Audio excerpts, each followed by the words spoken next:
കടക്ക് പുറത്ത്. ഇന്നത്തെ കാലത്ത് ഏറ്റവും അധികം കൊച്ചു കുട്ടികളടക്കം പറയുന്നൊരു സെന്റൻസ് ആയിരുന്നു. ഇപ്പോൾ ഈ കേരളത്തിൽ നമ്മൾ ഈ കണ്ട തെരഞ്ഞെടുപ്പിലും പ്രതിഫലിച്ചത് അത് തന്നെയാണ്. ഇടതുപക്ഷവും ഇടതുപക്ഷ വിരുദ്ധരും കൈരളിയുടെ അടുത്ത് ഇറങ്ങിപ്പോകാനാണ് പറഞ്ഞത്. മര്യാദയ്ക്കാണെങ്കിൽ ഇവിടെ ഇരുന്നാൽ മതി, ഇല്ലെങ്കിൽ ഇറങ്ങിപ്പോയ്ക്കോ ഇവിടുന്ന്. മാധ്യമങ്ങൾ ഏത് രീതിയിലാണ് ഒരു വാർത്തയെ കാണുന്നത്? ആദ്യം കളവ് പ്രചരിപ്പിക്കുക, അത് പറയുക, അത് പിന്നീട് ചർച്ചയാക്കുക. ഒരു പൊതുമണ്ഡലത്തിൽ ചില വ്യക്തികളെ, പ്രത്യേകിച്ച് ഇടതുപക്ഷ രാഷ്ട്രീയ നേതൃത്വത്തെ അവർക്ക് ധാർഷ്ട്യമാണെന്നും പറഞ്ഞ് അവരെ നന്നാക്കാൻ നടക്കുന്ന മാധ്യമങ്ങൾ കേരളത്തിൽ ഏറ്റവും കൂടുതൽ പ്രേക്ഷകരുള്ള ഒരു ദൃശ്യ മാധ്യമത്തിൻ്റെ അവസ്ഥയാണ്. അതിലെ ജീവനക്കാരിന്ന് പോക്സോ കേസ് നേരിടുകയാണ്. പത്രക്കാരെന്ന് വെച്ചാൽ എന്താണ്? മാധ്യമം എന്ന് വെച്ച് കഴിഞ്ഞാൽ ഒരു ഫോർത്ത് എസ്റ്റേറ്റാണ്. അവർ പ്രതിപക്ഷമായിരിക്കണം, വളരെ ക്രിയാത്മകമായി പ്രതികരിക്കേണ്ട ഒരു വിഭാഗമാണ് ഈ മാധ്യമമെന്ന് പറയുന്നത്. ഒന്ന് ആലോചിച്ച് നോക്കൂ. ഇതിനെതിരെ ആദ്യമായി ഒരു വ്യാജ വാർത്ത ഉണ്ടാക്കി ആ സിനിമാ നടൻ ഒരു പ്രാവശ്യം ക്ഷമാപണം നടത്താൻ തയ്യാറായോ? ശ്രീ ശശി തരൂരിൻ്റെ പ്രൈവറ്റ് സെക്രട്ടറിയെ സ്വർണ്ണക്കള്ളക്കടത്ത് കേസിൽ ന്യൂഡൽഹി എയർപോർട്ടിൽ വെച്ച് അറസ്റ്റ് ചെയ്യുകയുണ്ടായി. എന്തേ ഇവർ കഥകൾ മെനഞ്ഞില്ല? സഖാവ് പിണറായി പെൻഷൻ കൊടുക്കുന്നില്ല, ധൂർത്താണ്. അപ്പോൾ ഈ ഒരു നരേറ്റീവാണ് മാധ്യമങ്ങളിൽ ഇങ്ങനെ വന്നുകൊണ്ടിരിക്കുന്നത്. സംശയത്തിൻ്റെ നിഴലിൽ നിർത്തുക, അവരെ ഒരു പ്രത്യേക ആംഗിളിൽ കൊണ്ടുപോവുക, ആ ജനം മൊത്തം അത് വിശ്വസിക്കുക, പിന്നീട് അതിൻ്റെ സത്യാവസ്ഥ പുറത്തു വരുമ്പോൾ മിണ്ടാതിരിക്കുക, അല്ലെങ്കിൽ ഒരുപക്ഷെ നിർബന്ധിതമാകുമ്പോൾ ആരും അറിയാത്ത രീതിയിലൊരു ക്ഷമാപണം നടത്തുക. അപ്പോൾ ഇതൊക്കെ ചെയ്യുമ്പോൾ ഒരു സോഷ്യൽ ഡാമേജ് എന്താണ്? ഹായ് ഫ്രണ്ട്സ്, എല്ലാവർക്കും ഷീത എക്സ്പ്ലോറിൻ്റെ മറ്റൊരു എപ്പിസോഡിലേക്ക് സ്വാഗതം. നിങ്ങൾ ഈ വീഡിയോ ഇഷ്ടപ്പെടുകയാണെന്നുണ്ടെങ്കിൽ പ്ലീസ് സബ്സ്ക്രൈബ് ചെയ്യുക, ഷെയർ ചെയ്യുക, ലൈക്ക് ചെയ്യുക, കമൻറ്റ് ചെയ്യുക. ഞാൻ ഏകദേശം 7ഓളം വീഡിയോകൾ ഇലക്ഷനോടനുബന്ധിച്ച് ചെയ്തിട്ടുണ്ടായിരുന്നു. അതിനകത്ത് ഇപ്പം നമ്മൾ ചോദിച്ചിരുന്ന ഒരു 3 ക്വസ്റ്റ്യൻസ് ആയിരുന്നു, പ്രഡിക്ഷൻ ആയിരുന്നു. കേരളത്തിലെ 20 മണ്ഡലങ്ങളെ കുറിച്ചായിരുന്നു ഞാൻ ചോദിച്ചിരുന്നത്. അപ്പോൾ കേരളത്തിൽ പലരും പ്രഡിക്റ്റ് ചെയ്തതിനകത്ത് LDFന് ഇത്ര, UDFന് ഇത്ര എന്ന് പറഞ്ഞു. പക്ഷേ ഒരിക്കലും LDFന് 1 സീറ്റ്, UDFന് 18, BJPക്ക് 1 എന്ന് ആരും പ്രഡിക്റ്റ് ചെയ്തിട്ടില്ലായിരുന്നു.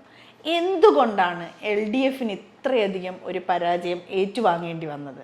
അപ്പം നമുക്ക് ഇതിനെ പറ്റിയിട്ട് ഞാൻ വിചാരിച്ചു, എന്തായാലും നമ്മളൊരു അവലോകനം നടത്തിയിരുന്നു. അപ്പോൾ അത് വെച്ചിട്ട് ഇനിയും ആൾക്കാരുമായിട്ട് ഇതെന്തുകൊണ്ട് ഇങ്ങനെ സംഭവിച്ചു, ഇടതുപക്ഷത്തിന് ഇത്രയും അധികം ഒരു തോൽവി ഏറ്റുവാങ്ങേണ്ടത് എന്തുകൊണ്ടായിരുന്നു എന്നുള്ളതിനെപ്പറ്റി ഒന്ന് അനലൈസ് ചെയ്യണമെന്ന് തോന്നി. അത് നമ്മളൊരു പബ്ലിക് ഒപ്പീനിയനായിട്ട് തന്നെ ചെയ്യണം എന്നാണ് എൻ്റെ ആഗ്രഹം. അത് ഞാൻ ഇന്നത്തെ ഈ വീഡിയോയിലൂടെ സ്റ്റാർട്ട് ചെയ്യുകയാണ്. ഇപ്പോൾ എപ്പോഴും പരാജയം ഏറ്റുവാങ്ങിയവനെയാണ് നമ്മൾ ഫസ്റ്റ് പ്രയോറിറ്റി കൊടുക്കേണ്ടത്. അപ്പോൾ നമ്മൾ ഇവിടുന്ന് തുടങ്ങുകയാണ്. ഇടതുപക്ഷം എന്തുകൊണ്ട് ഇത്ര വലിയൊരു തോൽവി നേരിട്ടു, പിന്നെ UDFനെ പറ്റി, ഇത് ഓരോന്നും നമ്മൾ ചെയ്യുന്നതായിരിക്കും. അപ്പോൾ ആദ്യത്തെ എപ്പിസോഡിൽ നിന്ന് സ്റ്റാർട്ട് ചെയ്യുകയാണ്.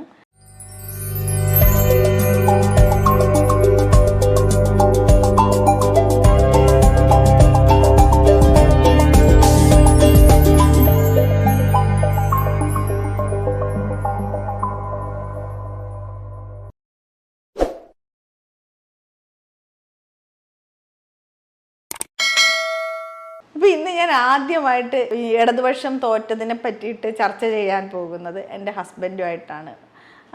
ഹസ്ബൻഡിൻ്റെ പേര് ബൈജു എന്നാണ്. ബൈജുവിന് വ്യക്തമായ രാഷ്ട്രീയ കാഴ്ചപ്പാടുള്ളൊരു വ്യക്തിയാണ്.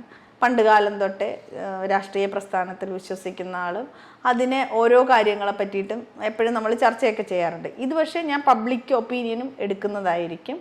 അത് പറയാൻ താല്പര്യമുള്ളവരായിട്ട് ഞാൻ എന്തായാലും സംസാരിക്കുന്നതായിരിക്കും. അത് ഇടതുപക്ഷത്തോടും കോൺഗ്രസ്സുകാരോടും BJPക്കാരോടും ഒക്കെ സംസാരിക്കും. ഇപ്പം നമ്മൾ ഇന്നത്തെ വീഡിയോ സ്റ്റാർട്ട് ചെയ്യുന്നത് ബൈജുവിൽ നിന്നാണ്. ബൈജു, എന്തായാലും ചാനലിലേക്ക് സ്വാഗതം. ഇപ്പോൾ ഇലക്ഷൻ്റെ വീഡിയോ എടുക്കാൻ പോയ സമയത്ത് ഒരുപാട് പേരുമായിട്ട് നമ്മൾ സംസാരിക്കുകയും അവരുടെ അഭിപ്രായങ്ങൾ കേൾക്കുകയും ബൈജു ക്യാമറയ്ക്ക് പിന്നാമ്പുറത്ത് നിന്നിട്ട് ബൈജു പലരോട് സംസാരിക്കുകയൊക്കെ ചെയ്തിരുന്നു. അത് കഴിഞ്ഞിട്ട് ബൈജുവിൻ്റെ ഒരു പ്രഡിക്ഷൻ ബൈജു പറഞ്ഞിരുന്നു, ഇടതുപക്ഷത്തിന് ഏകദേശം 13 സീറ്റ് വരെ കിട്ടും, ബാക്കിയുള്ള 13 വരെ സീറ്റ് കിട്ടും എന്ന് പറഞ്ഞു. അപ്പോഴും ഞാൻ സാധ്യത പറഞ്ഞു. അപ്പോഴും ഞാൻ പറഞ്ഞു 4 സീറ്റിന് മുകളിൽ പ്രതീക്ഷിക്കണ്ട എന്ന് പറഞ്ഞിട്ടുണ്ട്. അപ്പൊ നമ്മൾ തമ്മിൽ പലപ്പോഴും ഇങ്ങനെ തർക്കങ്ങൾ ഉണ്ടായിട്ടുമുണ്ട്. വീട്ടിൽ നമ്മളെ ഹെൽത്തി ആയിട്ടുള്ള തർക്കങ്ങളൊക്കെ നടക്കാറുണ്ട്. അപ്പൊ ബൈജു, എൻ്റെ ഒരു ചോദ്യം, എപ്പോഴും നമ്മളൊരു എക്സാം എഴുതിയാൽ പോലും തോൽക്കുന്ന കുട്ടിയെടുത്താണ് നമ്മൾ പോയി ചോദിക്കുന്നത് എന്താണ് പരാജയപ്പെടാനുള്ളൊരു കാരണം. എപ്പോഴും നമ്മളൊരു തോൽവിയിൽ നിന്നാണ് പാഠം പഠിക്കേണ്ടത്. അതാണ് പലപ്പോഴും വിജയത്തിലേക്കുള്ള വഴിയും. അപ്പൊ ഇപ്പൊ ഈ ഇടതുപക്ഷ രാഷ്ട്രീയ പ്രസ്ഥാനത്തിൽ എനിക്കറിയാവുന്ന ബൈജു പണ്ട് തൊട്ടേ ഇതിനകത്ത് അതിന്റെ ഐഡിയോളജിയിൽ വിശ്വസിക്കുന്ന ആളുമൊക്കെയാണ്. അപ്പൊ അതിനകത്ത് എന്താണ് ബൈജുവിന്റെ ഒരു കാഴ്ചപ്പാടിൽ ഈ ഇടതുപക്ഷ പ്രസ്ഥാനത്തിനുണ്ടായ തോൽവിക്ക് ഏറ്റവും ഇമ്പോർട്ടൻ്റ് ആയിട്ടുള്ളൊരു കാര്യം? എന്തായാലും ഇപ്പോൾ പാർലമെൻറ്റ് ഇലക്ഷനിൽ LDF ഒരു വലിയ പരാജയമാണ് ഏറ്റുവാങ്ങിയത്. ഒരു സീറ്റ് മാത്രമാണ് LDFന് കേരളത്തിൽ നിന്ന് വിജയിക്കാൻ കഴിഞ്ഞത്. ബാക്കി 18 സീറ്റിൽ UDFും ഒരു സീറ്റിൽ BJPയുമാണ്, അതായത് NDA ആണ് ഇവിടുന്ന് ജയിച്ചിരിക്കുന്നത്. BJPക്ക് ആദ്യമായിട്ടാണ് കേരളത്തിൽ നിന്ന് പാർലമെൻറ്റിലേക്ക് ഒരു സീറ്റ് കിട്ടുന്നത്. മുന്നേ NDA സ്ഥാനാർത്ഥിയായി PC തോമസ് ജയിച്ചിട്ടുണ്ടായിരുന്നു. BJPക്ക് ആദ്യമായിട്ടാണ് കേരളത്തിൽ നിന്നൊരു സീറ്റ് കിട്ടുന്നത്. തോറ്റതിൻ്റെ കാരണങ്ങൾ നമ്മൾ അന്വേഷിച്ച് പോവുകയാണെങ്കിൽ വളരെ സങ്കീർണമാണ് ഈ വിഷയമെന്ന് പറയുന്നത്. വളരെ ആഴത്തിൽ പരിശോധിക്കേണ്ട ഒരുപാട് കാര്യങ്ങൾ ഇതിനകത്തുണ്ട്. പക്ഷേ മാധ്യമങ്ങളിലും സോഷ്യൽ മീഡിയകളിലും കഴിഞ്ഞ 4-5 ദിവസങ്ങളായി വരുന്ന ചില സന്ദേശങ്ങൾ, ചില വീഡിയോകൾ, ചില പോസ്റ്റുകൾ, അതിൻ്റെ സത്യാവസ്ഥ എന്താണെന്ന് പരിശോധിക്കുക എന്നുള്ളതാണ് ഞാൻ ഈ അവസരം ഉപയോഗിക്കുന്നത്. അതിൽ ഒരുപാട് കാരണങ്ങൾ പലരും പറയുന്നുണ്ട്. മുഖ്യമന്ത്രിയുടെ ധാർഷ്ട്യം, അദ്ദേഹത്തിന് മാധ്യമങ്ങളോടുള്ള സമീപനവും. അപ്പോൾ ഈ 2 വിഷയങ്ങളുമാണ് എനിക്ക് ഏറ്റവും കൗതുകരമായി തോന്നിയതും ഇന്ന് ഇതിനെപ്പറ്റി സംസാരിക്കണമെന്നാണ് ഞാൻ ആഗ്രഹിക്കുന്നത്. അപ്പോൾ നമുക്കറിയാം, ഇപ്പം കഴിഞ്ഞത് പാർലമെൻറ്റ് ഇലക്ഷനിലാണ്. ഇന്ത്യ എന്ന മഹാരാജ്യം ആര് ഭരിക്കണം എന്നുള്ളതിന് ഉള്ള ഒരു ഉത്തരമാണ് ഈ പാർലമെൻറ്റ് ഇലക്ഷൻ. അപ്പോൾ ഇപ്പോഴത്തെ പാർലമെൻറ്റ് ഇലക്ഷൻ ഒരുപാട് പ്രത്യേകതകളുണ്ട്. ഇന്ത്യ എന്ന് പറയുന്നത് ഒരു വലിയ ഡെമോക്രാറ്റിക്, സെക്യുലർ, ഒരു സോഷ്യലിസ്റ്റ് റിപ്പബ്ലിക് എന്ന് തന്നെ നമുക്ക് പറയാം. ആ ഇന്ത്യ അതിൻ്റെ എല്ലാ അർത്ഥത്തിലും ഇനിയും നിലനിൽക്കണോ എന്നുള്ള ഒരു ചോദ്യത്തിൻ്റെ ഉത്തരമായിരുന്നു ഈ തെരഞ്ഞെടുപ്പ്. അപ്പോൾ ഞാൻ പറഞ്ഞു വരുന്നത്, ഈ വലിയൊരു ചോദ്യത്തിൻ്റെ ഉത്തരം നോർത്ത് ഇന്ത്യ തൊട്ട് ഈ സൗത്ത് ഇന്ത്യയിലെ ഏകദേശം കേരളത്തിലെ തന്നെ പല മണ്ഡലങ്ങളിലും കൃത്യമായി രേഖപ്പെടുത്തിയിട്ടുണ്ട്. ഇത് ഏതെങ്കിലും ഒരു വ്യക്തിയുടെ ധാർഷ്ട്യമോ മാധ്യമങ്ങളോടുള്ള സമീപനമോ അതൊന്നുമല്ലത്. ഇപ്പോൾ അദ്ദേഹത്തിന് എന്തെങ്കിലും ധാർഷ്ട്യമുണ്ടെങ്കിൽ അദ്ദേഹം ഇലക്ഷൻ നിൽക്കുന്ന സമയത്ത് വേണോ അത് പ്രകടിപ്പിക്കാനുള്ളത്. ഇനിയല്ല, ഒരു വാദത്തിന് വേണ്ടി അംഗീകരിക്കുകയാണ് ഇത് ധാർഷ്ട്യമാണ് അല്ലെങ്കിൽ മുഖ്യമന്ത്രിയുടെ ധാർഷ്ട്യമാണ് എന്ന് ഇവർ ഈ പ്രചരിപ്പിക്കുന്ന രീതിയിലുള്ള വാദത്തിനോട് നമ്മളിപ്പോൾ യോജിക്കുകയാണെങ്കിൽ, ഈ ഇലക്ഷനിൽ മത്സരിച്ച 4 LDFൻ്റെ സ്ഥാനാർത്ഥികളെ ഞാനൊന്ന് പറയുകയാണ്. ഭരണരംഗത്ത് വളരെ മികച്ച ഭരണം കാഴ്ചവെച്ച ജനകീയരായ 4 നേതാക്കൾ, സഖാവ് തോമസ് ഐസക്ക്, ശൈലജ ടീച്ചർ, സഖാവ് സുനിൽകുമാർ, രവീന്ദ്രൻ മാഷ്, ഇവർ 4 പേരും കഴിഞ്ഞ LDF മന്ത്രിസഭയിലെ മന്ത്രിമാരായിരുന്നു. ഇവർ 4 പേരും പ്രൂവ്ഡാണ്. ആക്ച്വലി കേരള സമൂഹത്തിന് മുന്നിൽ എങ്ങനെയാണ് അവരവരുടെ വകുപ്പുകൾ ഭരിക്കേണ്ടതെന്നുള്ളത് വളരെ വ്യക്തമായി കാണിച്ച് വിജയിച്ചവരാണ് ഇവർ 4 പേരും. നിങ്ങൾ പോലും പറയുന്നത് ലാളിത്യത്തിൻ്റെ മുഖങ്ങളെന്ന് തന്നെ പറയാം. അപ്പോൾ ഈ പറയുന്നത് പോലെ ധാർഷ്ട്യമൊക്കെ ഒരു മാർക്കായിട്ട് അല്ലെങ്കിൽ അതൊരു സൂചിക, അതൊരു സ്കെയിലായിട്ടാണ് തിരഞ്ഞെടുത്തിരുന്നെങ്കിൽ ഇവരൊക്കെ എന്തുകൊണ്ടാണ് തോറ്റത്? അപ്പോൾ ഇതൊന്നും അല്ല ഇതിൻ്റെ യഥാർത്ഥ കാരണങ്ങളെന്നുള്ളത്. ഇപ്പം നമ്മൾ ഈ പിണറായി, ഞാൻ ആദ്യമേ സൂചിപ്പിച്ചതല്ല, പിണറായി വിജയൻ്റെ ധാർഷ്ട്യവും മാധ്യമങ്ങളുള്ള സമീപനവും എന്ന് പറഞ്ഞ് പലരും മീഡിയയിലും സോഷ്യൽ മീഡിയയിലൊക്കെ പറയുമ്പോൾ ഇത് രണ്ടും തമ്മിൽ ഒരുപാട് ഇൻ്റർലിങ്ക്ഡാണ് ഇത് രണ്ടും. അപ്പോൾ നമുക്കതിലേക്ക് തന്നെ കടക്കാം. മാധ്യമങ്ങളോടുള്ള പിണറായി വിജയൻ്റെ സമീപനം, മാധ്യമങ്ങൾ സഖാവ് പിണറായി വിജയൻ വെറുപ്പിച്ചു നിർത്തി എന്നാണ് ഒരു നരേറ്റീവ് എന്ന് പൊതുമണ്ഡലത്തിൽ ഉയർന്നു വന്നിരിക്കുന്നത്. പക്ഷെ ഞാനതിനെ അങ്ങനെ കാണാൻ ആഗ്രഹിക്കുന്നില്ല. യഥാർത്ഥത്തിൽ പിണറായി വിജയനല്ല മാധ്യമങ്ങളെ വെറുപ്പിച്ച് നിർത്തിയത് അല്ലെങ്കിൽ മാധ്യമങ്ങളെ അകറ്റി നിർത്തിയത്. മാധ്യമങ്ങൾ എന്നാൽ പിണറായി വിജയൻ്റെ രാഷ്ട്രീയത്തെയാണ് അകറ്റി നിർത്തുന്നത്, പൊതുമണ്ഡലത്തിൽ നിന്നും അകറ്റി നിർത്തുന്നത്. അപ്പോൾ അതിന് 1-2 ദിവസത്തെ പഴക്കമല്ല അതിനുള്ളത്. ഇതിൻ്റെ ചരിത്രം നമ്മൾ പരിശോധിക്കുകയാണെങ്കിൽ കേരള ചരിത്ര രൂപീകരണം മുതൽ നമ്മൾ ഇതിനെപ്പറ്റി സംസാരിക്കേണ്ടി വരും. കാര്യം സഖാവ് പിണറായി വിജയൻ കമ്മ്യൂണിസ്റ്റ് പാർട്ടിയിലുള്ള ഒരാളാണ്, CPMൻ്റെ ഒരു നേതാവാണ്.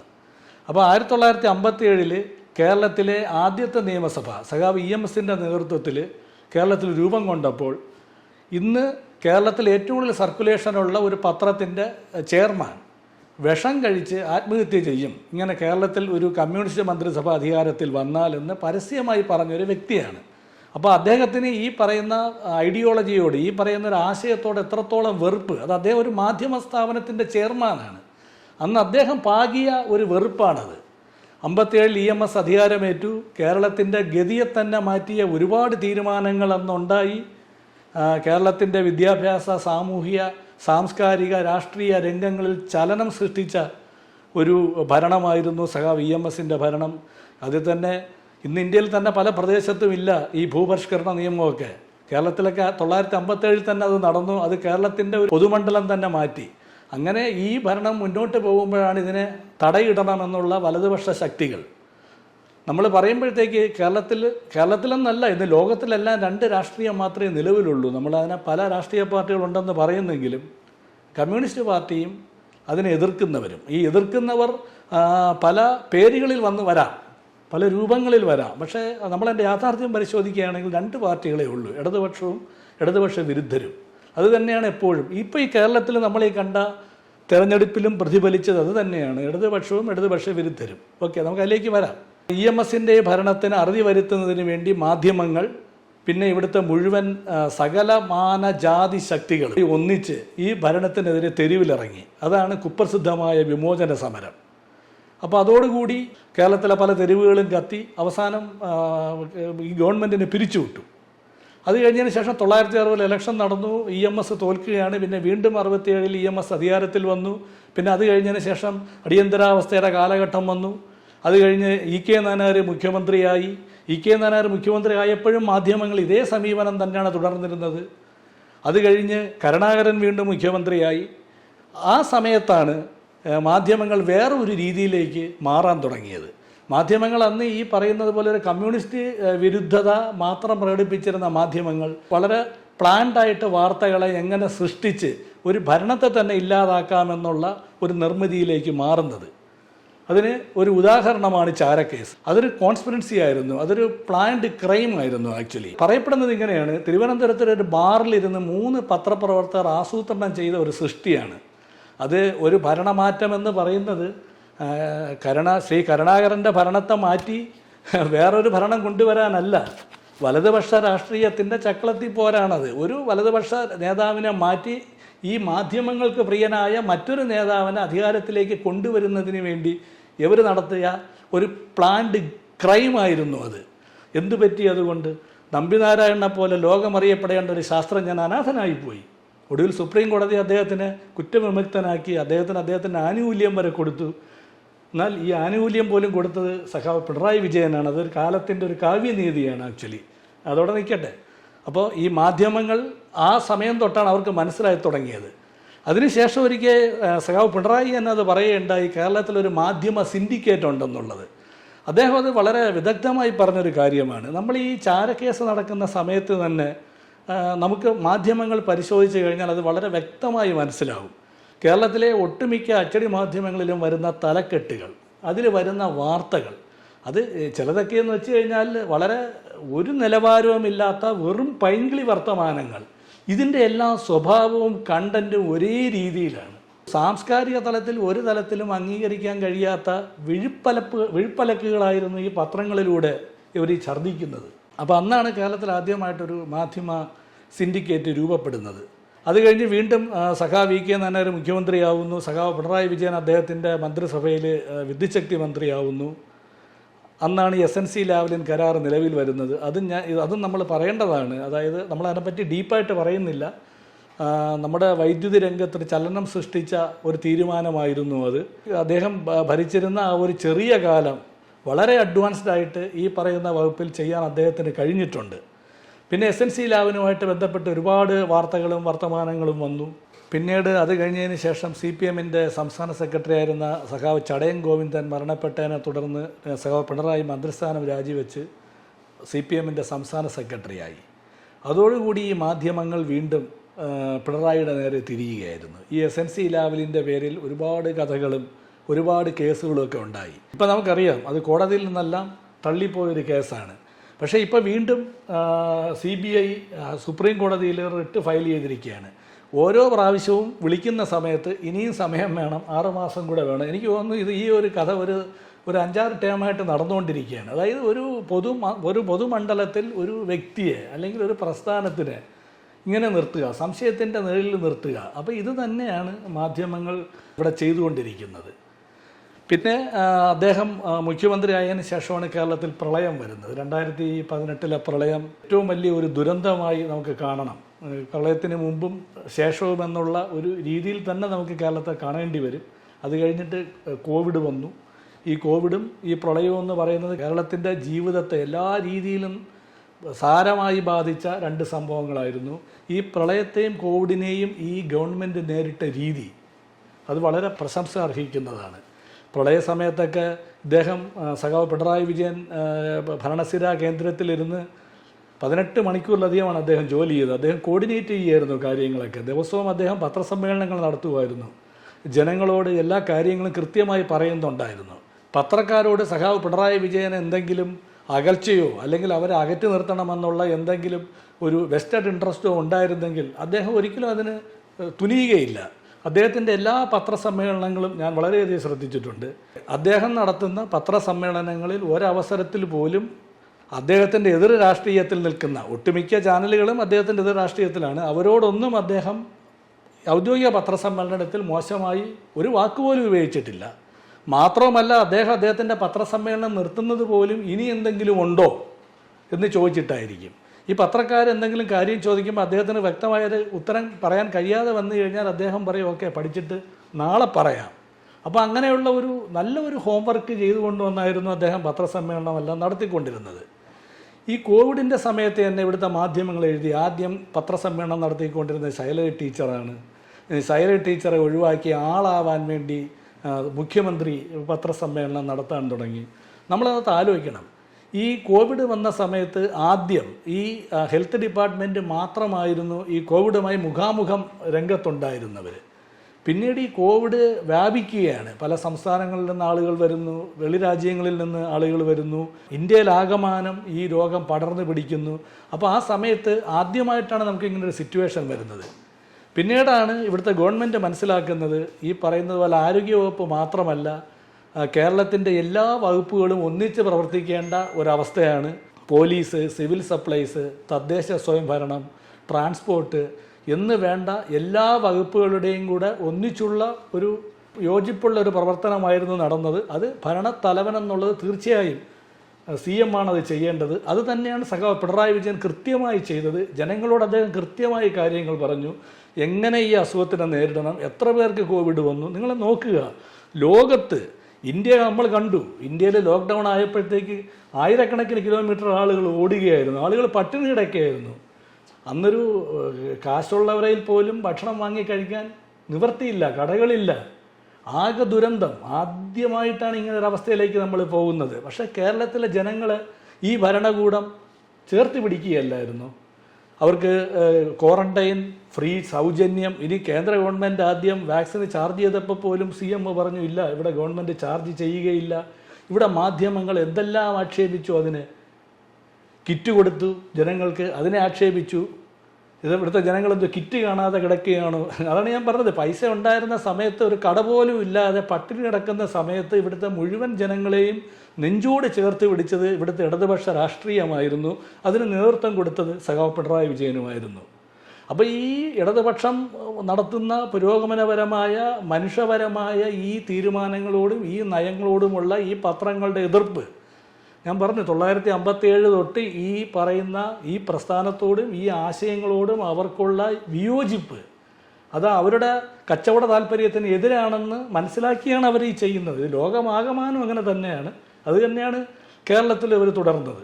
അപ്പൊ അത് ഞാൻ ഓർക്കുന്നുണ്ട്. എന്ന് വെച്ച് കഴിഞ്ഞാൽ നമുക്ക് ഓരോ പ്രാവശ്യം ഫുഡ് ഉണ്ടോ, കഴിച്ചോ എന്നൊക്കെ വിളിച്ചു എത്ര ഡിപ്പാർട്ട്മെന്റ് നമ്മളെ വിളിച്ചു. നമ്മൾ വന്ന സമയത്ത് രാത്രി 2 മണിക്ക്. അതുമല്ല, അതിനകത്ത് ഏറ്റവും എനിക്ക് എടുത്തു പറയേണ്ട കാര്യം, ആ സമയത്ത് നമ്മൾ ഇവിടുന്ന് അവിടെ എത്തുമ്പോഴാണ് നമ്മൾ ഭയങ്കര സേഫ് ആണെന്നുള്ളൊരു തോന്നൽ ഫീൽ ചെയ്യായിരുന്നു. അത് നമ്മൾ കാര്യം ഉള്ളതുപോലെ പറയണം. പക്ഷെ അത് കഴിഞ്ഞിട്ട് ബൈജു ഇപ്പോൾ ഈ അടുത്ത കാലത്ത് ഏറ്റവും അധികം കൊച്ചു കുട്ടികളടക്കം പറയുന്നൊരു സെന്റൻസ് ആയിരുന്നു കടക്ക് പുറത്ത്. അപ്പോൾ ശ്രീ മുഖ്യമന്ത്രി പിണറായി വിജയൻ മാധ്യമങ്ങളോട് കടക്ക് പുറത്ത് എന്ന് പറഞ്ഞതാണ് ഒരു ആദ്യമായിട്ട് നമ്മളൊക്കെ കേൾക്കുന്നത്. ഇത്രത്തോളം ഹാർഷായിട്ട് സംസാരിച്ചു എന്നുള്ളത്. അപ്പം അത് ശരിക്കും ഒരു മുഖ്യമന്ത്രി എന്ന് പറയുമ്പോൾ ജനങ്ങളോട് പെരുമാറുന്ന ഒരു രീതിയാണെങ്കിലും, അല്ലെങ്കിൽ നമുക്ക് ഏത് സമയത്തും അദ്ദേഹത്തിനോട് എന്തെങ്കിലും സഹായം വേണമെന്നുണ്ടെങ്കിൽ പോയി ചോദിക്കാനും എല്ലാം ഒരു ഭയത്തിനേക്കാൾ ഉപരി നമ്മളെ ചേർത്ത് പിടിക്കും എന്നുള്ളൊരു തോന്നലാണ് വേണ്ടത്. തീർച്ചയായിട്ടും. അപ്പം അങ്ങനെ ഈ ഒരു കേൾക്കുന്ന ഇതൊരുപാട് നിങ്ങളുടെ ഈ ഇടതുപക്ഷ രാഷ്ട്രീയത്തെ ഒരുപാട് മോശമാക്കി വിട്ടില്ലേ? അങ്ങനൊരു ചിന്താഗതി ആൾക്കാരിലോട്ട് എത്തിയത്. അല്ല, ഇത് പറയുമ്പോൾ നമ്മളൊരു കാര്യം മനസ്സിലാക്കണം. നിങ്ങൾ ഈ പറയുന്ന ഈ സംഭവം നടക്കുന്നത് ഈ ഭരണകാലഘട്ടത്തിലല്ല, ഇതിന് മുമ്പുള്ള ഭരണത്തിലായിരുന്നു ഇത് നടന്നത്. അതിനുശേഷം റെക്കോർഡ് ഭൂരിപക്ഷത്തിലൂടെ ഇടതുപക്ഷം അധികാരത്തിൽ വന്നു. അന്നൊന്നും ഈ പറഞ്ഞ കാര്യങ്ങളൊന്നും ആരും ചർച്ച ചെയ്തില്ല. സഖാവ് പിണറായി വിജയൻ്റെ ഭൂരിപക്ഷം ധർമ്മടത്തിൽ കൂടുകയാണ് ചെയ്തത്. 50,000 വോട്ടിന് മുകളിൽ എൻ്റെ ഓർമ്മ ശരിയാണെങ്കിൽ സഖാവ് പിണറായി വിജയിച്ചതായിട്ടാണ് ഞാൻ ഓർക്കുന്നത്. നിങ്ങളൊരു കാര്യം മനസ്സിലാക്കണം. CM ഒരു ഓഫീസുണ്ട് തിരുവനന്തപുരത്ത് സെക്രട്ടേറിയറ്റിൽ. അവിടെ ഒരു ദിവസം 15 മുതൽ 20 പേര്, അത് കൂടുതലും വരാം. ഞാനൊരു 4-5 പ്രാവശ്യം പോയിട്ടുണ്ട് അവിടെ. അപ്പോൾ ആ സമയത്തൊക്കെ പലപ്പോഴും കണ്ടിട്ടുണ്ട് ഒരുപാട് ജനങ്ങൾ അവിടെ വന്നിരിക്കാറുണ്ട്. അപ്പോൾ ചിലർക്ക് CM നേരിട്ട് കാണാൻ പറ്റും. ചില പരാതികളോട്ട് വരുമ്പോഴത്തേക്ക് ആ പരാതിയുടെ ഡെൻസിറ്റി എത്രയാണെന്ന് പരിശോധിച്ചാണ് മുഖ്യമന്ത്രിയുടെ ഈ വകുപ്പ് കൈകാര്യം ചെയ്യുന്ന ആൾക്കാർ ഇപ്പോൾ ഒരു പരാതി കൃത്യമായി ഒരു ഉത്തരം കിട്ടിയില്ലെങ്കിൽ നമുക്ക് വീണ്ടും പോയി കാണാൻ പറ്റും. മുഖ്യമന്ത്രി നമ്മൾ ഇൻസിസ്റ്റ് ചെയ്ത് കഴിഞ്ഞാൽ നമുക്ക് കാണാനും പറ്റും. അതിനുള്ളൊരു അവസരമുണ്ട്. അപ്പോൾ ദിവസവും ഈ 10-15 പേര് 20 പേരോളം വരുന്ന മുഖ്യമന്ത്രിയുടെ ഈ ഓഫീസ് അപ്പോൾ ഒരു മാസം ഏകദേശം 20 ദിവസം വർക്കിംഗ് ആയാൽ പോലും ഏകദേശം മിനിമം 300-ന് മുകളിൽ ആൾക്കാർ അദ്ദേഹത്തിൻ്റെ ഓഫീസിൽ വരുന്നുണ്ട്. അപ്പോൾ ഒരു വർഷമായപ്പോഴത്തേക്ക് ഒരു കണക്ക് കൂട്ടാൻ എളുപ്പത്തിന് നമുക്ക് എടുക്കാം, ഒരു 3000-3500 പേര് വരുന്നുണ്ട്. ഇപ്പോൾ 7 വർഷമായിട്ട് ഭരിക്കുകയാണ്. ഇപ്പോൾ ഏകദേശം 21,000 പേര് അല്ലെങ്കിൽ 22,000 പേരോളം ഈ മുഖ്യമന്ത്രിയുടെ ഓഫീസിൽ വന്നിട്ടുണ്ട്. ഇത് സോഷ്യൽ മീഡിയയുടെ കാലഘട്ടമാണ്. നമുക്കറിയാം, നമുക്ക് എന്ത് ചെറിയ പ്രശ്നം വന്നാൽ പോലും അപ്പോഴേ ഗെയ്സ് എന്നും പറഞ്ഞുകൊണ്ട് ലൈവ് പോകുന്ന ഒരുപാട് ആൾക്കാർ നമ്മുടെ ചുറ്റുമുണ്ട്. ഈ പറയുന്ന 20-21,000 പേര് അവിടെ വന്നിട്ട് ഒരാളെങ്കിലും മുഖ്യമന്ത്രി മോശമായി അവരോട് പെരുമാറി. ഈ വരുന്നതെല്ലാം സാധാരണക്കാരായ മനുഷ്യരാണ്. അവരോട് ഏറ്റവും അനുഭാവപൂർവം അവരെ സംരക്ഷിച്ചു നിർത്തുക, അല്ലെങ്കിൽ അവരുടെ പരാതികൾക്ക് തീർപ്പ് കൽപ്പിക്കുക എന്നുള്ള ഒരു ദൗത്യമാണ് മുഖ്യമന്ത്രി ചെയ്തത്.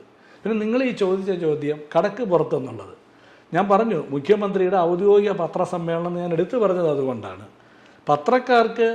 പത്രക്കാർ മനസ്സിലാക്കേണ്ട ഒരു കാര്യമുണ്ട്. പത്രക്കാർക്ക് ഏതുവരെയാണ് പത്രസ്വാതന്ത്ര്യം എന്നുള്ളത് അതവർ മനസ്സിലാക്കണം. പത്രക്കാർക്ക് സ്വാതന്ത്ര്യമില്ലാത്ത ഒരു സ്ഥലത്ത്, പത്രക്കാർക്ക് പോവേണ്ട ആവശ്യമില്ലാത്ത ഒരു ചടങ്ങിലേക്ക്, അത് അദ്ദേഹത്തിൻ്റെ ഒരു പ്രൈവറ്റ് ചടങ്ങാണ്, അല്ലെങ്കിൽ അദ്ദേഹത്തിൻ്റെ പാർട്ടിയുടെ ഒരു ഫംഗ്ഷനാണ്, അവിടേക്ക് പത്രക്കാർക്ക് അനുവാദമില്ല.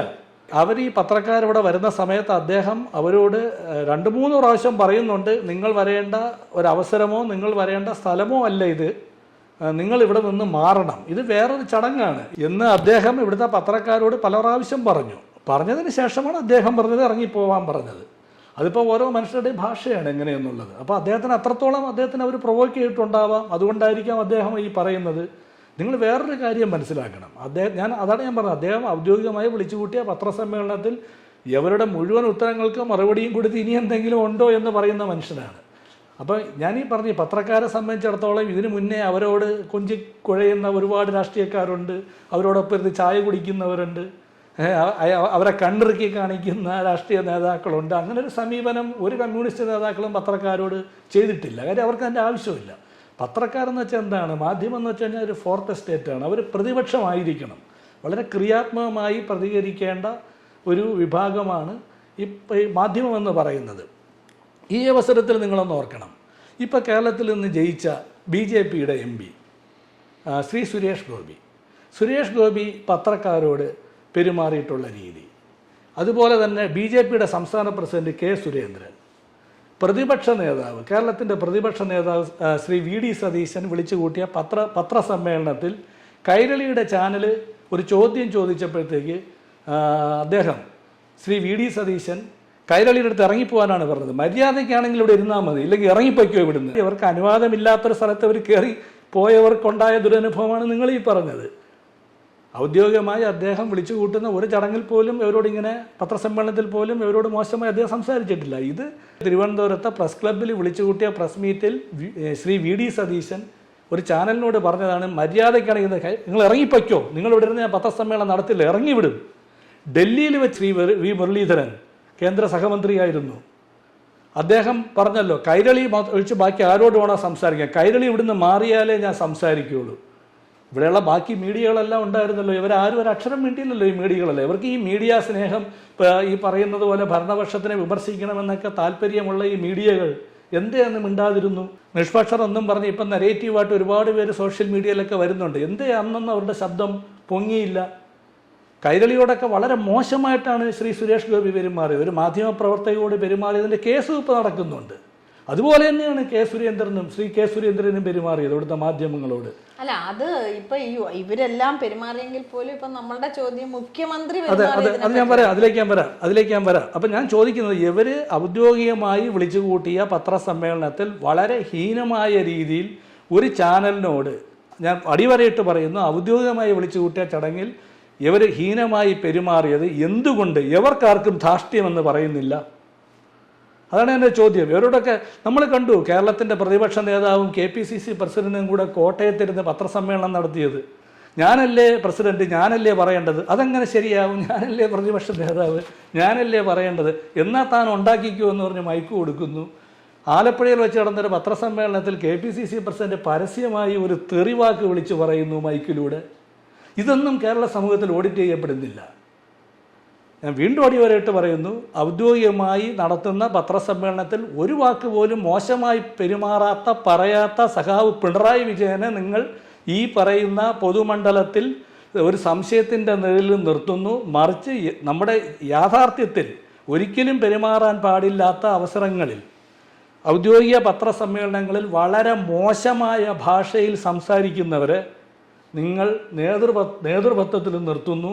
അവരെല്ലാം ലക്ഷക്കണക്കിന് വോട്ടിന് ജയിക്കുന്നു. അവർ ജയിക്കാൻ അർഹരാണ്. അപ്പോൾ ബൈജു, ഇപ്പം നമ്മൾ പൊതുവെ ഇപ്പം ഞാനടക്കമുള്ള നമ്മളെ പോലുള്ളവർക്കുള്ള ഒരു അഭിപ്രായമാണ്, എപ്പോഴും നമ്മളൊരു കുറേ കാര്യങ്ങൾക്ക് ന്യായീകരണം കൊടുക്കും. പക്ഷെ നമ്മൾ തിരുത്തേണ്ട കാര്യം കൂടാണിത് എപ്പോഴും.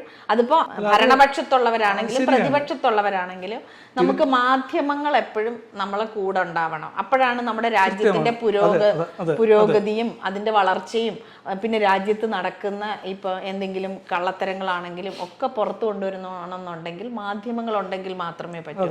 ആ മാധ്യമ സ്വാതന്ത്ര്യം അവർക്ക് ഉണ്ടായാൽ മാത്രമേ അതവർക്ക് നല്ല രീതിയിൽ മുന്നോട്ട് കൊണ്ടുപോകാനും പറ്റും. പക്ഷേ ഇപ്പോൾ എല്ലാ ചാനലുകളും തമ്മിൽ മത്സരമാണ്. നമുക്ക് ഓരോ സബ്ജക്റ്റും കിട്ടുന്ന എത്രത്തോളം നമ്മൾ റേറ്റിംഗ് എടുക്കുന്നു എന്നുള്ളതൊക്കെയാണ് ഇപ്പോഴത്തെ ഒരു സാഹചര്യം. അപ്പോൾ ബൈജു പറയുന്ന മറുപടി ഇതാണ്, എന്ന് വെച്ചാൽ ഒരു രാഷ്ട്രീയത്തിന് ആൾക്കാർ കാണുന്നത് ഒരു തലത്തിലും മറ്റേ രാഷ്ട്രീയക്കാരെ കാണുന്നത് മറ്റൊരു തലത്തിലുമാണ്. എപ്പോഴും ഇടതുപക്ഷ രാഷ്ട്രീയമാണ് എന്നും ചോദ്യം ചെയ്യപ്പെട്ടുകൊണ്ടിരിക്കുന്നത്. അപ്പോൾ അതാണ് ഞാൻ മനസ്സിലാക്കിയത്. നിങ്ങൾക്ക് കമന്റിലൂടെ അറിയിക്കാം നിങ്ങൾ മനസ്സിലാക്കിയത് എന്താണെന്നുള്ളത്. അപ്പോൾ എന്തായാലും നിങ്ങൾക്ക് നിങ്ങളുടെ അഭിപ്രായങ്ങൾ തുറന്നു പറയാം. താല്പര്യമുള്ളവരെ എന്തായാലും ഞാൻ മീറ്റ് ചെയ്ത് സംസാരിക്കുന്നതായിരിക്കും. നിങ്ങൾക്കും നിങ്ങളുടെ അഭിപ്രായങ്ങൾ എന്തായാലും നമ്മളുമായിട്ട് പങ്കുവയ്ക്കാം. അപ്പോൾ ഇനി ബൈജുവിന് എന്തെങ്കിലും പറയാനുണ്ടോ? അപ്പോൾ ഈ പറഞ്ഞില്ല ഇടതുപക്ഷം, അത് സത്യമാണ്, മാങ്ങയുള്ള മാവിലെ എറിയുള്ളൂ. പക്ഷേ ഇവരങ്ങനെയല്ല ആക്ച്വലി. ഇപ്പം ഞാൻ ഈ പത്രക്കാരുടെ കാര്യം പറഞ്ഞപ്പോൾ ഞാനിപ്പോൾ പറയാൻ പോകുന്ന രീതിയോട്, ഇത് പറഞ്ഞ ആളോട്, അദ്ദേഹത്തിൻ്റെ ആ രീതിയോട് എനിക്ക് യോജിപ്പില്ല. എങ്കിലും എത്രത്തോളം വെറുപ്പ് അദ്ദേഹത്തിൻ്റെ മനസ്സിലുണ്ടായിട്ടാവണം ഒരു ഗവൺമെൻറ് ഒഫീഷ്യലി ഈ അടുത്ത കാലത്ത് ഈ പത്രക്കാരോട് ചോദിക്കുകയാണ്. അദ്ദേഹത്തിനെ പോയി മാക്സിമം പ്രൊവോക്ക് ചെയ്യുന്നു. അദ്ദേഹം ചോദിച്ചതാണ്, എന്തിനാണ് പോയി ജോലി ചെയ്ത് ജീവിച്ചൂടെ? ഞാൻ ആ ബാക്കി വാക്ക് പറയുന്നില്ല. അപ്പോൾ മനസ്സിലാക്കണം, ഒരു ഗവൺമെൻറ്റിൻ്റെ റിട്ടയർഡ് ഒഫീഷ്യലാണ്, രാഷ്ട്രീയക്കാരനല്ല. അപ്പോൾ ഇങ്ങനെയുള്ള ആൾക്കാരെ നന്നായിട്ട് മനസ്സിലാക്കിയ ഒരു വ്യക്തിയാണ്. അദ്ദേഹത്തിന് രാഷ്ട്രീയമില്ല. അപ്പോൾ ഞാൻ പറയുന്നതാണ്, നമ്മളിങ്ങനെ പറഞ്ഞു വന്നു. അത് കഴിഞ്ഞതിന് ശേഷമാണ് ഈ സ്വർണ്ണക്കള്ളക്കടത്ത് കേരള സമൂഹത്തിൻ്റെ മുന്നിലേക്ക് വരുന്നത്. അപ്പോൾ സ്വർണ്ണക്കള്ളക്കടത്ത് നടന്നു. ആദ്യം വെറും ഒരു സ്വർണ്ണക്കടത്ത് കേസായിട്ട് മാറേണ്ടത് മാധ്യമങ്ങൾ ഈ സ്വർണ്ണക്കടത്ത് കേസിലെ ഒരു മുഖ്യ പ്രതിയുമായി മുഖ്യമന്ത്രിയുടെ പ്രൈവറ്റ് സെക്രട്ടറിക്ക് ബന്ധമുണ്ട് എന്നുള്ളൊരു വാർത്ത വന്നതോടുകൂടി ഇതിന് പ്രത്യേക രാഷ്ട്രീയ മാനങ്ങൾ വന്നു. അന്ന് ഇവിടുത്തെ മാധ്യമങ്ങൾ യഥാർത്ഥത്തിൽ എന്താണ് ചെയ്തത്? എന്തോരം കഥകളായിരുന്നു അവർ മെനഞ്ഞത്. ഈ പ്രൈവറ്റ് സെക്രട്ടറിയെ തന്നെ, അദ്ദേഹത്തിന് വ്യക്തിപരമായൊരു ബന്ധമായിരുന്നു അവരുമായിട്ടുണ്ടായിരുന്നത്. അതിനെപ്പറ്റി പറയാൻ ഞാൻ ആളല്ല. ഓരോ മനുഷ്യൻ്റെ വ്യക്തിപരമായ സ്വാതന്ത്ര്യമാണ്. അത് എത്രത്തോളം സാംസ്കാരികമാണോ അല്ലയോ എന്നൊക്കെയുള്ള ഓരോ വ്യക്തിയാണ് തീരുമാനിക്കേണ്ടത്. അദ്ദേഹം ഇരിക്കുന്ന സ്ഥാനത്തിനും അദ്ദേഹം ചെയ്യുന്ന ജോലിക്കുമെല്ലാം അദ്ദേഹം ചെയ്തത് ശരിയാണോ ഇല്ലയോ, അത് അയാളുടെ വ്യക്തിപരമാണോ എന്നൊക്കെ ഉള്ളത് അദ്ദേഹത്തിൻ്റെ തീരുമാനം മാത്രമാണ്. ഭരണപരമായ ഒരു സഹായവും അയാൾ അവർക്ക് ചെയ്തു കൊടുത്തില്ല. എത്ര ഏജൻസികൾ ഇവിടെ വന്നു, പറന്നു നടന്നു. ഇവിടെ NIA വന്നു, കസ്റ്റംസ് വന്നു, ED വന്നു, ഇൻകം ടാക്സ് വന്നു, CBI വന്നു, എല്ലാ ഇൻവെസ്റ്റിഗേഷൻ ഏജൻസികളും ഇവിടെ എത്തി. എന്തോരം പരിശോധനകൾ നടത്തി, ആരെല്ലാം കൊണ്ടുപോയി ചോദ്യം ചെയ്തു. എങ്ങനെയെങ്കിലും സഖാവ് പിണറായി വിജയനെയോ കമ്മ്യൂണിസ്റ്റ് പാർട്ടിയുടെ ഏതെങ്കിലും നേതാക്കളെയോ ഈ മന്ത്രിസഭയിലെ ഏതെങ്കിലും മന്ത്രിമാരെയോ ഇതിനകത്തൊന്ന് ലിങ്ക് ചെയ്ത് കിട്ടാൻ വേണ്ടി എത്രത്തോളം ഇവർ നടന്നു. മുഖ്യമന്ത്രിയുടെ പ്രൈവറ്റ് സെക്രട്ടറി ആയിരുന്ന ശ്രീ ശിവശങ്കറിന് തമിഴ്നാട്ടിൽ കാറ്റാടി പാടമുണ്ടെന്നൊരു കഥ എഴുതി. എന്തേ അതിൻ്റെ ബാക്കി എന്തേ ഇവർ എഴുതാത്തത്? ഞാൻ ചോദിക്കുന്നതാണ്. ഈ രാഷ്ട്രീയക്കാരെ മാത്രമല്ലല്ലോ ഇവിടെ ഓഡിറ്റ് ചെയ്യപ്പെടേണ്ടത്, ഈ പത്രക്കാരെ ഓഡിറ്റ് ചെയ്യണ്ടേ? അത് കഴിഞ്ഞ് ഖുറാനിൽ സ്വർണ്ണക്കടത്ത്, ഈത്തപ്പഴത്തിൻ്റെ കുരുവിൽ സ്വർണം കടത്തി, ബിരിയാണി ചെമ്പ്, CCTV നശിപ്പിച്ചു, പിന്നെ എന്തോ തൃശ്ശൂർ പോകുന്ന വണ്ടിയുടെ GPS പോയി, ഡോളർ കടത്ത്, പിന്നെ ഏതോ പായിൽ ഡോളർ പൊതിഞ്ഞുകൊണ്ട് പോയി, എന്തെല്ലാം കഥകളാണ്. ഇതുപോലുള്ള ഒരുപാട് മോശം പ്രചരണങ്ങൾ ഇവിടെ വന്നു. എന്നിട്ട് അതിൻ്റെ തുടർ വാർത്തയുണ്ടായോ? എത്ര മാധ്യമങ്ങൾ അതിനുശേഷം മാപ്പ് പറഞ്ഞു? ചിലർക്കൊക്കെ മാപ്പ് പറയേണ്ടി വന്നു. കോടതിയിൽ കേസ് വരുന്ന സമയത്തൊക്കെ ചിലർക്കൊക്കെ പറയേണ്ടി വന്നു. ഇപ്പോൾ നമ്മൾ മനസ്സിലാക്കണം, ഈ രാഷ്ട്രീയ നേതൃത്വത്തെ, പ്രത്യേകിച്ച് ഇടതുപക്ഷ രാഷ്ട്രീയ നേതൃത്വത്തെ അവർക്ക് ധാർഷ്ട്യമാണെന്നും പറഞ്ഞ് അവരെ നന്നാക്കാൻ നടക്കുന്ന മാധ്യമങ്ങൾ, കേരളത്തിൽ ഏറ്റവും കൂടുതൽ പ്രേക്ഷകരുള്ള ഒരു ദൃശ്യ മാധ്യമത്തിൻ്റെ അവസ്ഥയാണ്. അതിലെ ജീവനക്കാരിന്ന് പോക്സോ കേസ് നേരിടുകയാണ്. വ്യാജ വാർത്തകളൊക്കെ നമ്മൾ പലതും കണ്ടിട്ടുണ്ട്, ഫേക്കായിട്ടുള്ള വാർത്തകൾ ധാരാളം വരാറുണ്ട്. പക്ഷേ ഒന്ന് ആലോചിച്ച് നോക്കണം, പോക്സോ കേസ് എന്നൊക്കെ പറഞ്ഞു കഴിഞ്ഞാൽ എത്രയാണ് ഇവിടുത്തെ മാധ്യമങ്ങളുടെ നിലവാരം?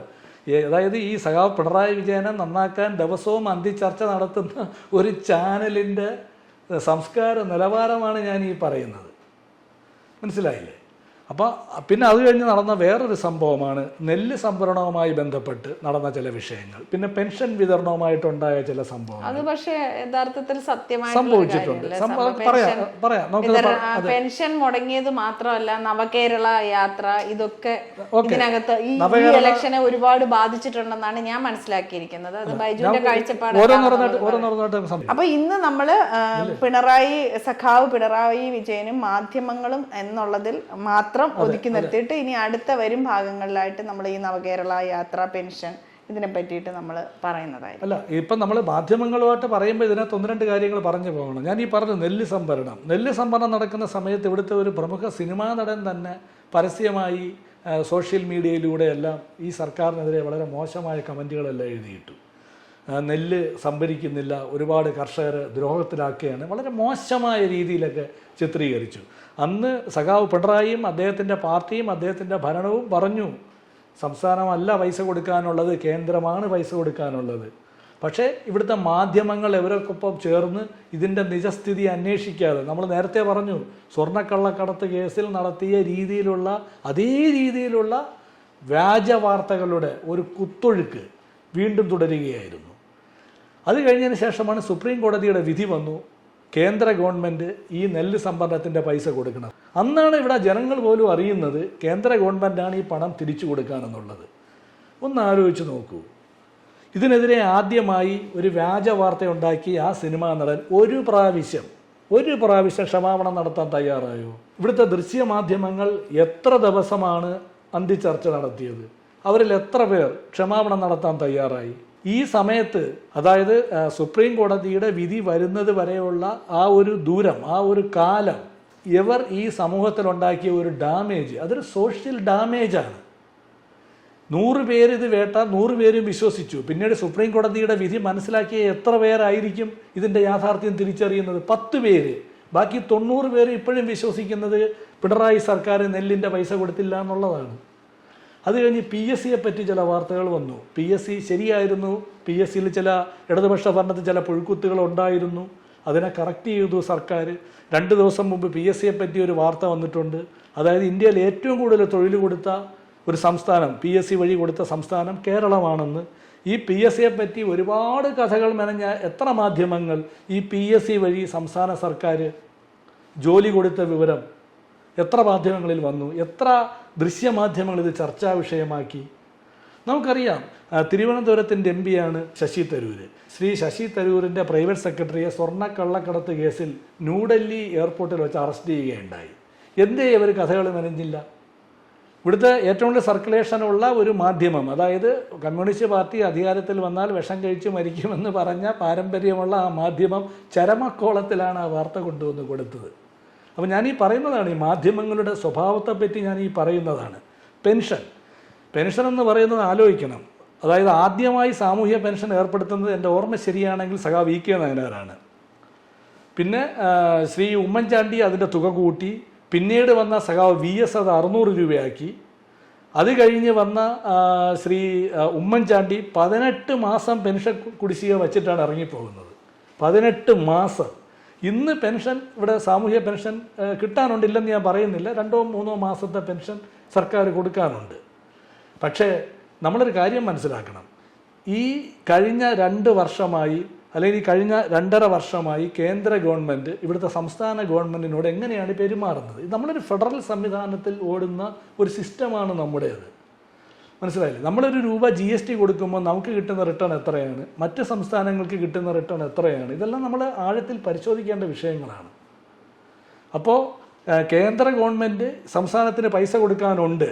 ഇവിടുത്തെ മാധ്യമങ്ങളാരും അത് എഴുതിയിട്ടില്ല. ഒരു മാധ്യമവും ചർച്ച ചെയ്തില്ല. പിണറായി വിജയൻ അങ്ങനെയാണ് പറയുന്നത്. സഖാവ് പിണറായി പെൻഷൻ കൊടുക്കുന്നില്ല, ധൂർത്താണ്.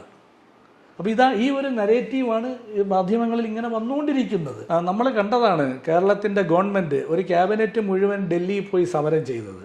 എനിക്ക് തോന്നുന്നു സ്വതന്ത്ര ഇന്ത്യയുടെ ചരിത്രത്തിൽ ആദ്യമായിട്ടാണ് ഒരു ഗവൺമെൻറ് മൊത്തം മുഖ്യമന്ത്രിയും ഇവിടുത്തെ മന്ത്രിമാരും ഭരണപക്ഷ MLA-മാരും ഡൽഹിയിൽ പോയി സമരം ചെയ്യുന്നത് കേന്ദ്ര ഗവൺമെൻറ് തരാനുള്ള വിഹിതം വാങ്ങിയെടുക്കുന്നതിന് വേണ്ടി. അന്ന് ഇവിടുന്ന് കേരളത്തിൽ നിന്ന് പ്രതിപക്ഷ MP-മാരുണ്ടായിരുന്നല്ലോ.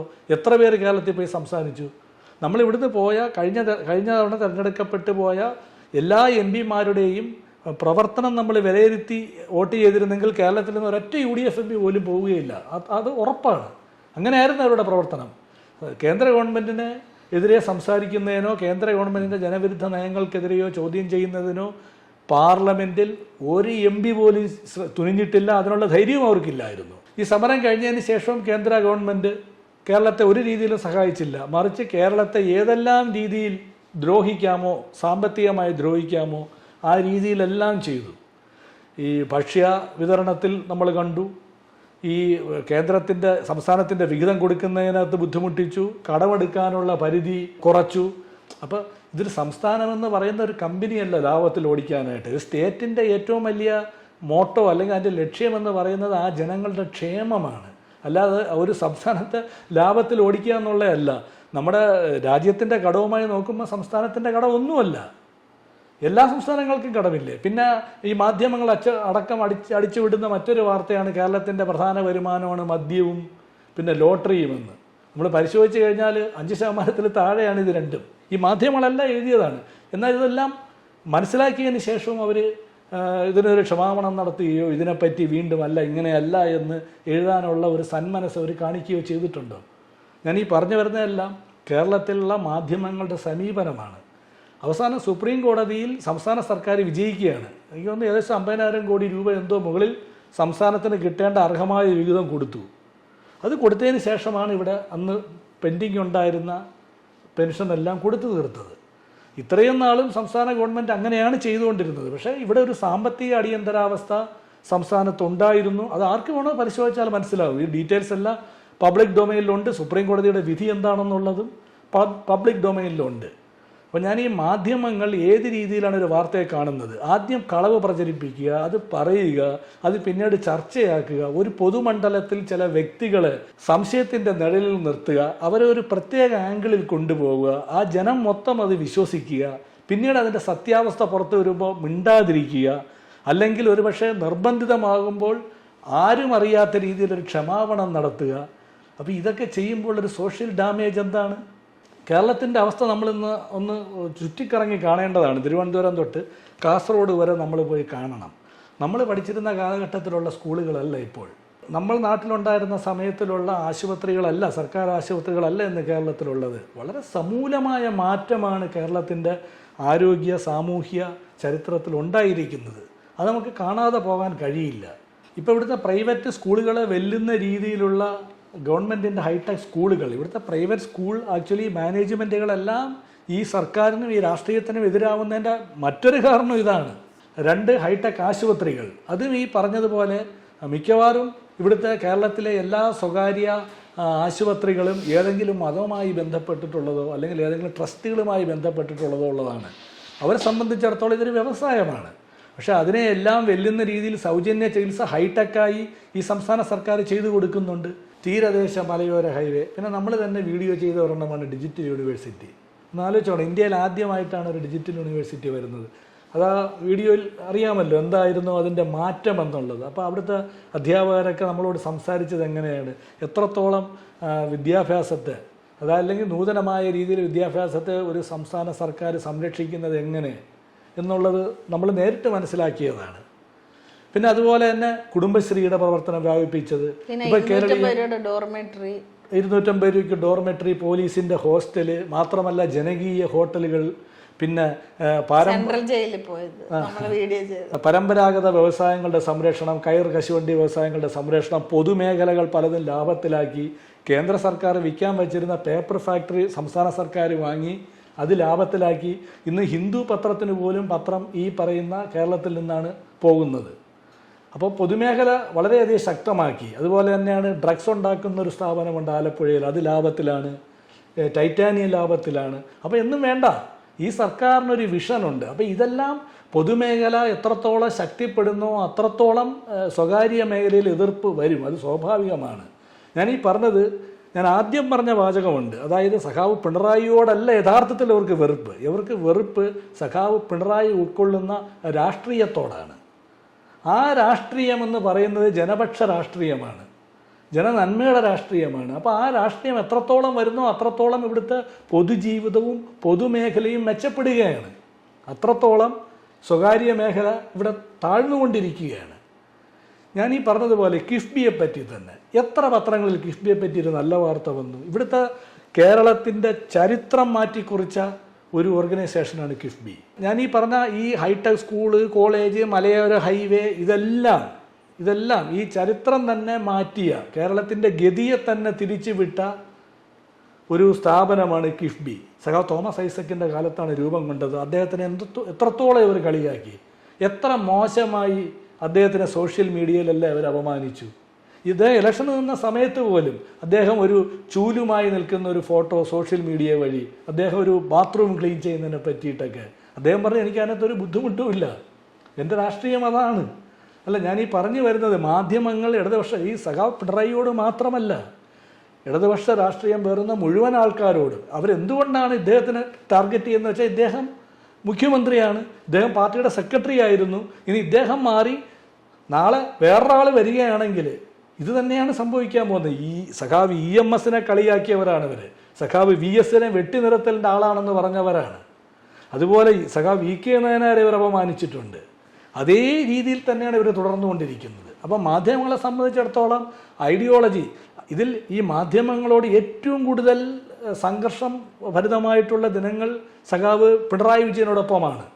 അദ്ദേഹം 15 വർഷം സംസ്ഥാന സെക്രട്ടറി ആയിരുന്ന സമയത്ത് ഈ പാർട്ടിയിൽ ചില ആഭ്യന്തര പ്രശ്നങ്ങളുണ്ടായിരുന്നു.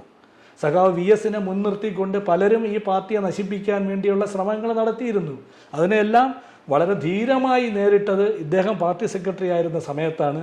ആ വേലകളൊന്നും നടക്കാതെ പോയതിൻ്റെ വിഷമം ഈ പറയുന്ന മുഴുവൻ കമ്മ്യൂണിസ്റ്റ് വിരുദ്ധർക്കും ഇടതുപക്ഷ വിരുദ്ധർക്കും ഉണ്ട്. ഒരർത്ഥത്തിൽ അല്ലെങ്കിൽ മറു അർത്ഥത്തിൽ ഈ പറയുന്ന രാഷ്ട്രീയത്തെ തന്നെയാണ് എതിർത്തത്. അതുകൊണ്ട് ഈ സോഷ്യൽ മീഡിയയിലും മാധ്യമങ്ങളിലും ഇപ്പോൾ വരുന്ന ഈ വാർത്ത ഈ പറയുന്നത് പോലെ ഏതെങ്കിലും വ്യക്തിയുടെ എന്തെങ്കിലും ധാർഷ്ട്യമോ മാധ്യമങ്ങളോടുള്ള പെരുമാറ്റമോ, ഇതെല്ലാം ഇവർ നിർമ്മിക്കുന്ന ചില കൃത്രിമമായ ചില സൃഷ്ടികളാണ്. പക്ഷെ അതുകൊണ്ട് ഈ രാഷ്ട്രീയ പാർട്ടി ഇപ്പൊ തോറ്റുപോയില്ലേ? തീർച്ചയായും തോറ്റിട്ടുണ്ട്. അത് ഈ രാഷ്ട്രീയ പാർട്ടി അവർ പഠിക്കും, അതിനുള്ള രാഷ്ട്രീയ ആർജവും അതിനുള്ള പ്രാപ്തിയും ഈ കേരളത്തിലെ കമ്മ്യൂണിസ്റ്റ് പാർട്ടിക്കുണ്ട്, ഇന്ത്യൻ കമ്മ്യൂണിസ്റ്റ് പാർട്ടിക്കുണ്ട്. അവരത് ചെയ്തിട്ടുണ്ട്. 2019 ഇതേ സ്ഥിതി തന്നെയായിരുന്നു. ഒരു സീറ്റ് മാത്രമാണ് കിട്ടിയത്. ഇപ്പോൾ നമ്മൾ ടെക്നിക്കലി പരിശോധിക്കുകയാണെങ്കിൽ അത്രത്തോളം വോട്ട് അവർക്ക് കിട്ടുകയും ചെയ്തു. പക്ഷേ പരാജയം തന്നെയാണ്. അതൊന്നും ഈ പറഞ്ഞതൊന്നുമല്ല എൻ്റെ യഥാർത്ഥ കാരണം. നമുക്ക് തുടർ വീഡിയോകളിൽ നമുക്ക് കണ്ടുപിടിക്കാം. അല്ല, അപ്പൊ ഇതിപ്പോ ബൈജു ഒരു കൺക്ലൂഷൻ വേണമല്ലോ. അപ്പൊ ഈ ഇന്നത്തെ ടോപ്പിക്കിനകത്ത് ബൈജു എന്താണ് ആക്ച്വലി ഒരു ഇലക്ഷന്റെ തോൽവിയെ പറ്റിയിട്ട് ബൈജുവിന്റെ ഒരു അഭിപ്രായം പറഞ്ഞു? അല്ല, അതാണ് ഞാൻ പറഞ്ഞത്. അത് വളരെ സങ്കീർണമായ ഒരു വിഷയമാണ്. നമ്മൾ ഇതിനെ പഠിക്കുമ്പോഴത്തേക്ക് ഈ പറഞ്ഞതുപോലെയുള്ള വിഷയങ്ങളൊന്നുമല്ല. ഒരു അപനിർമ്മിതി പൊതുസമൂഹത്തിൽ ഉണ്ടായിട്ടുണ്ട്. അത് ഏതെങ്കിലും വ്യക്തിയെ മുൻനിർത്തിയോ അല്ലെങ്കിൽ ഇവർ ഈ പറഞ്ഞു കൊടുത്തിരിക്കുന്ന ചില വ്യാജ പ്രചരണങ്ങൾ വഴിയോ എല്ലാം ഒരു വിരുദ്ധ തരംഗം സൃഷ്ടിക്കാൻ അവർക്ക് സാധിച്ചിട്ടുണ്ട്. പക്ഷേ ഒരു ഇടതുപക്ഷ വിദ്യാർത്ഥി എന്നുള്ള രീതിയിൽ ഞാനിതിനെ ഇങ്ങനെ കാണാൻ ആഗ്രഹിക്കുന്നില്ല. അതിനുപരി സമൂഹത്തിൻ്റെ തലത്തിൽ പാർട്ടി ആഴ്ന്നിറങ്ങണമെന്നാണ് അഭിപ്രായം എനിക്കുള്ളത്. അപ്പം നമ്മൾ 2019 പാർലമെൻറ്റ് ഇലക്ഷനിലെ പരാജയം, അത് കഴിഞ്ഞതിന് ശേഷം സ്വർണ്ണക്കള്ളക്കടത്ത് കേസുമായി ബന്ധപ്പെട്ട് ഇവർ നടത്തിയ ഒരുപാട് വ്യാജ പ്രചരണങ്ങൾ, അതിനെല്ലാം അതിജീവിച്ചുകൊണ്ട് ഇച്ഛാശക്തിയുള്ള ഒരു സർക്കാരും ഒരു പാർട്ടിയും പഞ്ചായത്ത് ഇലക്ഷനിൽ ജയിക്കുന്നു, പിന്നീട് നിയമസഭാ ഇലക്ഷനിൽ റെക്കോർഡ് ഭൂരിപക്ഷത്തിൽ വിജയിക്കുന്നു. അപ്പോൾ അതിൽ നിന്നൊക്കെ മനസ്സിലാക്കാം ഈ കമ്മ്യൂണിസ്റ്റ് പാർട്ടിക്കുള്ള ആർജവം എന്താണെന്ന്. കേരളത്തിലെ ഏറ്റവും വലിയ കേഡർ പാർട്ടിയാണ് CPM. ഈ തിരിച്ചടികളെല്ലാം നേരിടാനുള്ള രാഷ്ട്രീയ ആർജവവും അതിനുള്ള കഴിവും ബുദ്ധിയും ആ പാർട്ടിക്കുണ്ട്. അപ്പോൾ അതിൻ്റെ യഥാർത്ഥ കാരണം നമ്മൾ ഇനിയും കണ്ടെത്തേണ്ടിയിരിക്കുന്നു. അതായത് നമ്മൾ മനസ്സിലാക്കണം ഇന്നത്തെ കേരളത്തിൻ്റെ സാമൂഹ്യ ഘടന എങ്ങോട്ടാണ് പോകുന്നത് എന്നുള്ളത്. വർഗീയ പാർട്ടികളിലേക്ക് ജനങ്ങൾ പോകുന്നുണ്ട്. നമ്മൾ മനസ്സിലാക്കേണ്ടത് UP അയോധ്യയിൽ BJP പരാജയപ്പെടുമ്പോഴും കേരളത്തിൽ BJP ശക്തി പ്രാപിച്ചു വന്നു കഴിഞ്ഞ ഇലക്ഷനിൽ. അതൊരു താൽക്കാലിക പ്രതിഭാസമായിട്ട് മാത്രമേ ഞാൻ കാണുന്നുള്ളൂ. നമ്മളിന്ന് പ്രധാനമായും സംസാരിച്ചത് മുഖ്യമന്ത്രിയുടെ ധാർഷ്ട്യവും മാധ്യമങ്ങളുള്ള സമീപനവും എന്ന നരേറ്റീവിൽ ഇന്ന് പലരും സോഷ്യൽ മീഡിയയിലും മാധ്യമങ്ങളിലും നടത്തുന്ന ചില ആവശ്യമില്ലാത്ത പ്രചരണങ്ങളെ പറ്റിയാണ്. പക്ഷേ കാരണങ്ങൾ ഇതൊന്നുമല്ല. കാരണങ്ങൾ മനസ്സിലാക്കേണ്ടിയിരിക്കുന്നു. അപ്പം നമ്മൾ ഇന്നത്തെ ഈ വിഷയം ഇവിടെ നിർത്തുകയാണ്. തുടർ ചർച്ചകളിൽ ഒന്നുകിൽ ഞാനോ അല്ലെങ്കിൽ മറ്റാരെങ്കിലുമോ ആയി ബാക്കിയുള്ള സംശയങ്ങളും നമുക്ക് സംസാരിക്കാം. അപ്പം നമ്മൾ ഇന്നത്തെ ഈ വിഷയത്തിൽ നിന്നും ഇപ്പോൾ ബൈജു പറഞ്ഞതിൻ്റെ ഇതിൽ നിന്നൊക്കെ നമ്മൾ മനസ്സിലാക്കിയ കാര്യം, മാധ്യമധർമ്മം കൃത്യമായിട്ട് ചെയ്യുകയാണെന്നുണ്ടെങ്കിൽ നമ്മുടെ നാടിനെ നമുക്ക് പഴയ രീതിയിലോട്ട് തന്നെ കൊണ്ടുവരാൻ പറ്റും. അതിനകത്ത് സത്യസന്ധമായിട്ടുള്ള കാര്യങ്ങൾ സാധാരണ ജനങ്ങളിലേക്ക് എത്തുന്ന ഭാഷയിൽ അവരിപ്പോൾ ഒരു തെറ്റ് പറ്റിയാൽ അത് ഇന്നതാണെന്നുള്ളത് ആദ്യം കൊടുത്തിരുന്ന അതേ വാർത്തയുടെ ഊർജവത്തിൽ തന്നെ നമ്മൾ ഇതും തെറ്റായിരുന്നു എന്ന് പറയുകയാണെന്നുണ്ടെങ്കിൽ അത് ജനങ്ങളിലോട്ട് എത്തുക തന്നെ ചെയ്യും. ഇതിപ്പം നമ്മൾ എപ്പോഴും ഒരു നുണപ്രചരണം വന്നു കഴിഞ്ഞിട്ട് അത് കഴിഞ്ഞ് മാപ്പ് പറയുന്നത് വളരെ ചെറിയൊരു കോളത്തിലോ അല്ലെങ്കിൽ ഇപ്പോൾ പറഞ്ഞ പോലെ ചരമക്കോളത്തിൻ്റെ അടുത്തോ ഒക്കെ ആയിരിക്കാം അത് റിപ്പോർട്ട് ചെയ്യപ്പെടുന്നത്. അപ്പോൾ അതിൽ നിന്നെല്ലാം മാറാൻ നമ്മൾ ഓരോരുത്തരും ശ്രമിക്കണം. മാധ്യമങ്ങൾക്ക് വളരെ സുപ്രധാനമായൊരു പങ്കുണ്ട് നമ്മുടെ രാജ്യത്തിനെ മുന്നോട്ട് നയിക്കുന്നതിനകത്ത് എന്ന് വിശ്വസിക്കുന്ന ഒരാളാണ് ഞങ്ങളെല്ലാവരും. അവർക്കുള്ള ഒരു പങ്ക് വളരെ വലുതാണ്. അപ്പോൾ അവരവരുടെ ജോലി കൃത്യമായിട്ട് ചെയ്യട്ടെ. നമുക്ക് ഇനി അടുത്ത നല്ലൊരു വീഡിയോ ആയിട്ട് ഞാൻ നിങ്ങളുടെ മുന്നിലേക്ക് വരുന്നതായിരിക്കും, അല്ലേ? തുടർ വിഷയങ്ങളുമായി ഒരുപാട് വിഷയങ്ങളുണ്ട്. അല്ല, ഇതിനകത്ത് തന്നെ ഇപ്പൊ നവകേരള യാത്രയുണ്ട്, പിന്നെ ഇപ്പൊ മുഖ്യമന്ത്രി പിണറായി വിജയന്റെ മകളുമായിട്ടുള്ള അങ്ങനെ കുറെ കാര്യങ്ങളുണ്ട്. ഈ തോൽവിക്ക് പിന്നിൽ ഓരോരുത്തരോട് ചോദിക്കുമ്പോൾ ഓരോരോ അഭിപ്രായങ്ങളാണ് പറയുന്നത്. അപ്പോൾ അതൊക്കെ നമുക്ക് വരും ദിവസങ്ങളിൽ ചർച്ച ചെയ്യാം. അതിപ്പോൾ ബൈജു അല്ലെങ്കിൽ വേറെ ആൾക്കാരുമായിട്ട് അല്ലെങ്കിൽ പബ്ലിക് ഒപ്പീനിയൻ ആയിരിക്കും എടുക്കുന്നത്. നിങ്ങൾ ആഗ്രഹിക്കുന്ന എന്തെങ്കിലും സബ്ജക്റ്റുകൾ ഉണ്ടെന്നുണ്ടെങ്കിൽ പറയാം, അത് കമൻറ്റിലൂടെ അറിയിക്കുക. അടുത്ത നല്ലൊരു വീഡിയോ ആയിട്ട് ഞാൻ നിങ്ങളുടെ മുന്നിലേക്ക് വരുന്നതായിരിക്കും. അപ്പോൾ ഞങ്ങൾ രണ്ടുപേരും എല്ലാവരും സന്തോഷത്തോടെ ഇരിക്കുക. Bye bye.